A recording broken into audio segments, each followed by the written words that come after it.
ಬಿಜೆಪಿಗೆ ದೊಡ್ಡ ಕಗ್ಗಂಟಾಗಿದೆ ಚಿಕ್ಕಬಳ್ಳಾಪುರ ಕ್ಷೇತ್ರ. ಸುಧಾಕರ್ ಬಲ ಪ್ರದರ್ಶನ ಎದುರು ಎಸ್ಆರ್ ವಿಶ್ವನಾಥ ಶಕ್ತಿ ಪ್ರದರ್ಶನವನ್ನು ಮಾಡಿದ್ದಾರೆ. ನೋಡಿ, ಈಗ ಇಬ್ಬರು ನಾಯಕರ ನಡುವೆ ಟಿಕೆಟ್ ಪೈಪೋಟಿ ಜೋರಾಗಿ ನಡೀತಾ ಇದೆ. ಟಿಕೆಟ್ ಸಿಕ್ಕೇ ಬಿಟ್ಟಿದೆ ಅನ್ನೋ ಖುಷಿಯಲ್ಲಿ ಓಡಾಡ್ತಿದ್ದಾರೆ ಮಾಜಿ ಸಚಿವ ಸುಧಾಕರ್. ಇನ್ನು ವಿಶ್ವನಾಥ್ ಬಿಡ್ತಾರ, ಅವರು ಕೂಡ ಶಕ್ತಿ ಪ್ರದರ್ಶನ ಮಾಡಿದ್ದಾರೆ.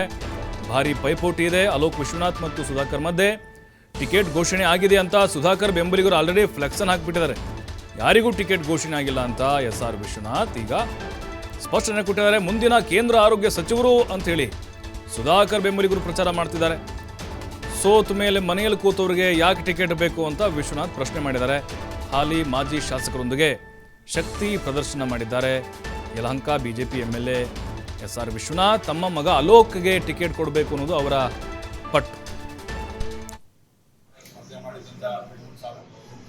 ಡಾಕ್ಟರ್ ಸುಧಾಕರ್ ಅವರ ಬೆಂಬಲಿಗರು ನಮಗೆ ಟಿಕೆಟ್ ಘೋಷಣೆ ಆಗಿದೆ ಅಂತ ಹೇಳಿ ಕೆಲವು ಕಡೆ ಎಲ್ಲ ಕೂಡ ಅಭಿನಂದನಾ ಫ್ಲೆಕ್ಸ್ಗಳನ್ನು ಹಾಕಿ ಮತ್ತು ಮುಂದಿನ ಕೇಂದ್ರದ ಆರೋಗ್ಯ ಸಚಿವರಿಗೆ ಅಭಿನಂದನೆಗಳು ಅನ್ನತಕ್ಕಂಥದ್ದು ಹಾಕಿ ಬಹಳ ಉತ್ಸಾಹದಲ್ಲಿ ಎಲ್ಲ ಕಡೆ ಸ್ವಲ್ಪ ವಾಟ್ಸಪ್ಗಳೆಲ್ಲ ಕೂಡ ಅರಿಬಿಟ್ಟಿರೋದ್ರಿಂದ ಸ್ವಲ್ಪ ಗೊಂದಲಕ್ಕೆ ಎಡೆ ಮಾಡಿದೆ. ಈಗ ಅಲೋಕ್ ವಿಶ್ವನಾಥ್ ಮತ್ತು ಡಾಕ್ಟರ್ ಸುಧಾಕರ್ ಅವರು ಇಬ್ಬರು ಕಣದಲ್ಲಿರ್ತಕ್ಕಂಥದ್ದು. ಆದರೆ ಒಂದು ಹೆಜ್ಜೆ ಮುಂದೆ ಅಲೋಕ್ ವಿಶ್ವನಾಥ್ ಅವರಿಗೆ ಟಿಕೆಟ್ ಸಿಕ್ಕದಲ್ಲಿ ಗೆಲುವು ಸುಲಭ ಆಗ್ತದೆ.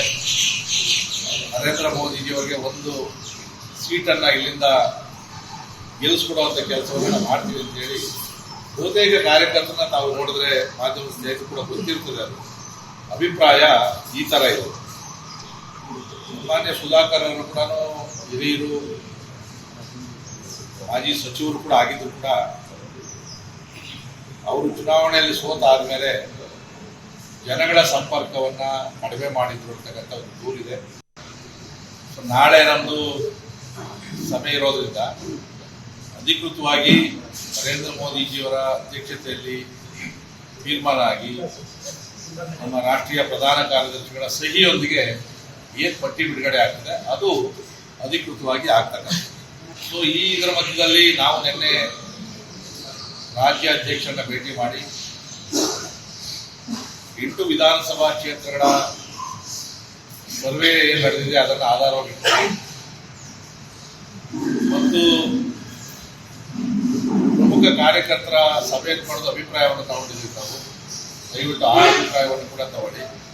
ನಾಳೆ ಏನಾಗ್ತದೆ ಅನ್ನೋದು ನೋಡಿ ಅದರ ಮೇಲೆ ನಾವು ಮತ್ತೆ ಎಲ್ಲ ಪ್ರಮುಖರು ಕೂಡ ಮುಂದಿನ ಆಗುವಗಳ ಬಗ್ಗೆ ನಾವು ಚರ್ಚೆ ಮಾಡ್ತೀವಿ.